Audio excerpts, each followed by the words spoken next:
तरावड़ी में स्थित rice mill में 3 मंजिला इमारत गिर जाने से एक दर्दनाक हादसा हो गया, जिसमें 4 लोगों की मौत हो गई जबकि 20 से 25 मजदूर घायल हो गए। मजदूरों को मलबे के नीचे से बाहर निकाला गया। इस घटना से आसपास के क्षेत्र में सनसनी फैल गई। जैसे ही पुलिस को सूचना मिली तो पुलिस के आला अधिकारी और करनाल पुलिस अधीक्षक शशांक कुमार सावन भी घटनास्थल पर पहुंचे और घटनास्थल का जायजा लिया। पुलिस के द्वारा वहां पर काम करने वाले लोगों से और मिल के मालिक से पूछताछ की जा रही है। पुलिस दल बल के साथ मौके पर पहुंची और राहत बचाव कार्य शुरू किया गया। पुलिस द्वारा रेस्क्यू करने वाली टीम को भी मौके पर बुलाया गया और रेस्क्यू ऑपरेशन चलाया गया। हादसा सुबह का बताया जा रहा है। जैसे मौके पर फायर ब्रिगेड एम्बुलेंस काफ़ी संख्या में पहुंच गए ताकि राहत बचाव कार्य को तेजी से चलाया जा सके।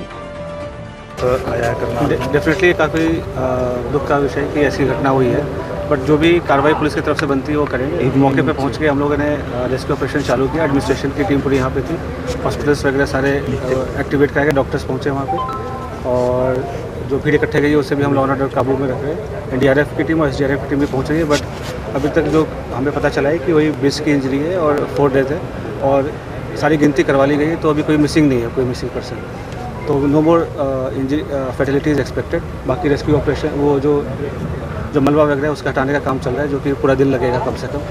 और उसके बाद जो डीसी साहब ने जो कमेटी गठित की है उनकी रिपोर्ट का भी इंतजार रहेगा। उसके कोई कार्रवाई वगैरह भी की जाएगी? बिल्कुल, जैसे शिकायत आई कार्रवाई करेंगे और जैसे कि डीसी साहब की कमेटी की जो रिपोर्ट है वो भी आ जाएगी 2 दिन के अंदर, तो उसके हिसाब से जो लीगल कार्रवाई होती है। तो कोई मुआवजे वगैरह की परिवार के लिए सर?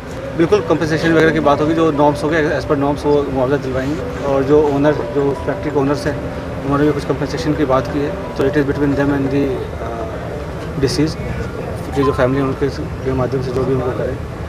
और बाकी यहाँ पे लेबरर्स ही रह रहे थे सर, वो सभी प्रवासी हैं, तो उनकी आइडेंटिफिकेशन किस तरह से होगी, क्योंकि सूचना उनके परिवार को वो सूचना हो जाएगी, क्योंकि जो कॉन्ट्रैक्टर्स है जो उनको बुलाते हैं लेबर कॉन्ट्रैक्टर्स हैं, तो जो लोग मिसिंग थे उनके नाम उन्होंने पहले ही दे दिए थे मिसिंग है, और जो लास्ट में जो 2 डेड बॉडी निकली है उन्हीं 2 बंदों की निकली है जो उन्होंने पहले बताए थे।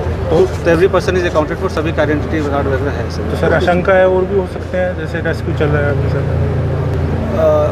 मतलब I will be really surprise अगर कोई और फैटेलिटी होती है या कुछ और होता है, बिकॉज जितने भी लोग यहाँ काम कर रहे हैं तो उनके जो कॉन्ट्रैक्टर्स हैं उन्होंने गिनती कर ली है, और जो मिसिंग बताए थे उन मिसिंग के अभी 2 मिसिंग फाइनली थे, वो उनकी डेड बॉडी अभी मिल गई है और कोई मिसिंग पर्सन नहीं है। उसके बावजूद भी हम सावधानी से कर रहे हैं। एनडीआरएफ की टीम एसडीआरएफ की टीम हमारी, उनके पास स्पेशलाइज्ड इक्विपमेंट होते हैं जिससे वो डिटेक्ट कर सकते हैं कोई और भी मलबा में दबा हुआ है, तो उसके बाद ही हम क्लियरली बता पाएंगे। बट अगर कुछ मिलता है तो I will be really surprise. तो घायल की स्थिति सर, उनकी शिनाख्त होगी है सर? हाँ, शिनाख्त। घायलों की स्थिति सर क्या है? जो अभी सामान्य है, अभी कोई ऐसी कोई चिंता करने के विषय नहीं है।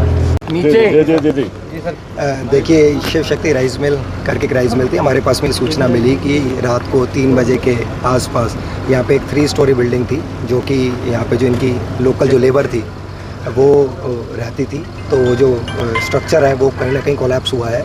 और इसके बाद में हमारे टोटल जो इंजर्ड जो व्यक्ति है उनकी संख्या 20 है। सभी की हमने जो मेडिकल केयर फैसिलिटीज़ हैं उनको सभी रिस्पेक्टिव इंस्टीट्यूशंस में हमने एडमिट करवा दिया है और उनकी देखरेख करी जा रही है। इसके अलावा 4 ऐसे व्यक्ति पाए गए जिनकी मौके पे मौत हो गई है। तो रेस्क्यू अभी भी चल रहा है सर? रेस्क्यू अभी भी चल रहा है, पर हमने जो भी इंडिविजुअल्स यहाँ पे रहते थे उनको अकाउंट फॉर करा है, और जो यहाँ पे जो ठेकेदार थे उनके माध्यम से जो हमको सूचना मिली है तो सभी अकाउंट फॉर कर लिए गए हैं। टोटल 24 अफेक्टेड पर्सन्स थे। बाकी जो 150 के आसपास टोटल लोग यहाँ पे रहते थे, उसमें से बाकी लोग तो पीछे के जो खिड़कियाँ थी और वहाँ से उन्होंने एस्केप कर लिया टाइमली, तो बाकी 24 में से 20 are injured and 4 are dead. इस वजह तो जो प्राइमा फेसा लग रहा है कि स्ट्रक्चरली जो ये बिल्डिंग थी वो अनसेफ थी।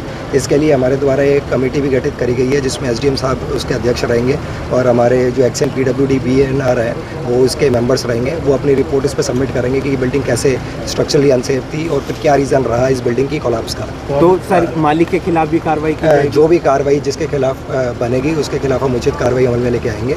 इसके अलावा हमारे तरफ से एनडीआरएफ की जो टीम है उनके साथ में भी टाई अप करा गया था और वो टीम भी अभी रास्ते में है। Most probably with in half an hour they will be reaching over here और वो भी अपनी फिर कार्रवाई यहाँ पे अमल में लेकर। सर बताया जा रहा 150 से ज़्यादा मजदूर यहाँ पर रखे जा रहे थे। हाँ बिल्कुल, मैंने जैसे बताया कि 150 के आसपास मजदूर थे। 120 तो सेफली एस्केप कर लिया जब ये हादसा हुआ।